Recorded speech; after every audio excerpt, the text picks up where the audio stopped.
Yang pertama mengenai pengertian lapisan masyarakat. Menurut Robert M.Z. Lawang, lapisan masyarakat artinya penggolongan orang-orang yang termasuk ke dalam suatu sistem sosial tertentu ke dalam lapisan-lapisan hierarkis menurut dimensi kekuasaan, privilege, dan prestige. Adapun menurut Surjono Sukanto dengan mengutip pendapat Pitirim Asorokin, pembedaan penduduk atau masyarakat ke dalam kelas-kelas secara bertingkat atau hierarkis.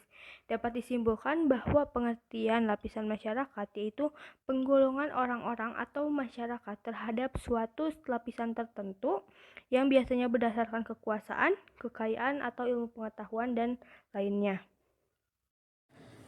Materi selanjutnya yaitu saya akan menjelaskan mengenai bagaimana sih lapisan masyarakat itu terjadi.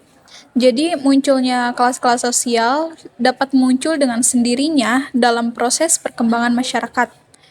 Namun ada juga orang yang sengaja berorganisasi untuk mencapai tujuan bersama.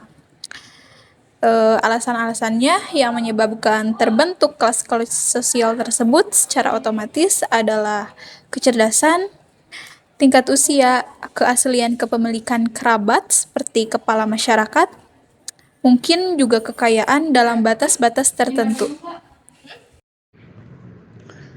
Selanjutnya, sifat sistem lapisan masyarakat.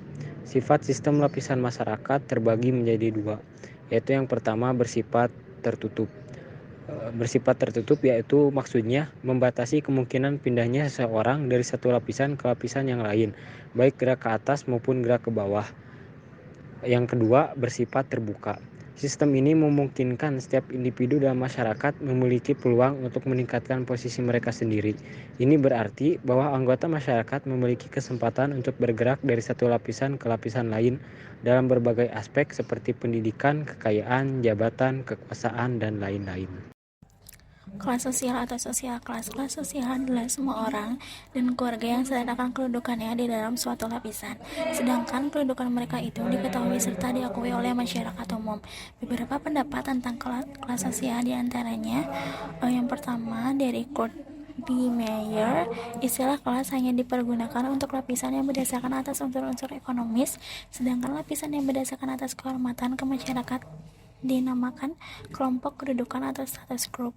Yang kedua dari Max Weber membuat perbedaan antara dasar-dasar ekonomis dan dasar-dasar kedudukan sosial dan tetap mempergunakan istilah kelas bagi semua lapisan. Adanya kelas yang bersifat ekonomis dibaginya lagi dalam kelas yang berdasarkan atas kepemilikan tanah dan benda-benda, serta kelas yang bergerak dalam bidang ekonomi dengan menggunakan kecakapannya. Adanya golongan yang mendapat kehormatan khusus dari masyarakat dan dinamakan stand. Yang ketiga dari Joseph Schumpeter, terbentuknya kelas dalam masyarakat karena dipergunakan untuk menyesuaikan masyarakat dan keperluan-keperluan yang nyata, akan tetapi makna kelas dan gejala-gejala kemasyarakatan lainnya hanya dapat dimengerti dengan benar apabila diketahui riwayat terjadinya. Definisi lain dari kelas sosial berdasarkan beberapa kriteria tradisional adalah: yang pertama, besar atau ukuran jumlah anggota-anggotanya; yang kedua, kedudukan yang sama yang membentuk hak-hak dan kewajiban-kewajiban warganya; yang ketiga, kelanggengan; yang keempat, tanda-tanda atau lambang yang merupakan ciri khas; yang kelima, batas-batas yang tegas bagi kelompok itu terhadap kelompok lain; yang keenam, antagonisme tertentu terkait dengan kriteria di atas. Ruang kelas memberikan peluang atau fasilitas hidup tertentu. Sosiologi menamakannya life chance. Selanjutnya mengenai dasar lapisan masyarakat. Di sini ada 4, yaitu ukuran kekayaan, ukuran kehormatan, ukuran kekuasaan, dan ukuran ilmu pengetahuan. Kekayaan yang dimiliki oleh seseorang dapat menjadi kriteria di lapisan mana orang tersebut digolongkan. Siapa yang memiliki kekayaan paling banyak akan tergolong ke lapisan teratas. Kemudian ukuran kehormatan seseorang yang dibahas di sini biasanya dijumpai dalam masyarakat-masyarakat tradisional, seperti golongan tua atau mereka yang pernah berjasa. Kemudian ada ukuran kekuasaan. Seseorang yang memiliki kekuasaan tinggi atau wewenang yang besar digolongkan sebagai orang yang berada di lapisan atas. Ukuran ilmu pengetahuan sendiri kadang-kadang menyebabkan akibat negatif karena bukan mutu ilmu pengetahuannya yang dijadikan ukuran dalam lapisan tertentu, tetapi justru gelar kesarjanaannya. Selanjutnya yaitu unsur-unsur lapisan masyarakat. Unsur-unsur lapisan masyarakat terbagi menjadi dua bagian. Yang pertama kedudukan dan yang kedua yaitu peranan.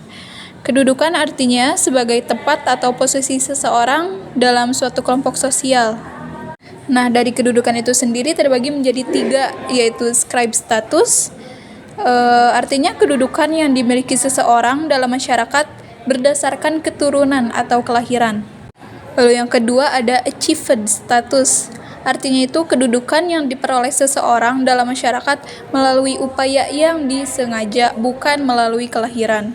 Lalu yang ketiga yaitu assigned status, merupakan kedudukan yang diberikan. Selanjutnya ada peran sosial. Peran sosial ini adalah tingkah laku normatif seseorang karena kedudukannya.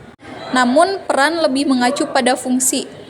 Artinya seseorang menduduki kedudukan tertentu dalam masyarakat dan menjalankan peran tertentu itu sendiri. Jadi apabila seseorang menjalankan hak dan kewajiban sesuai dengan kedudukannya, berarti ia menjalankan peran, karena keduanya tidak dapat dipisahkan. Tidak ada peranan tanpa kedudukan, begitupun sebaliknya, dan tidak ada kedudukan tanpa peranan. Selanjutnya ada materi lapisan yang sengaja disusun. Di muka telah diterangkan bahwa ada lapisan yang sengaja disusun dalam suatu organisasi formal oleh mereka yang berwenang untuk itu. Secara panjang lebar, hal tersebut telah diuraikan oleh Chester F. Barnard dalam karangannya yang berjudul The Functions of Status System.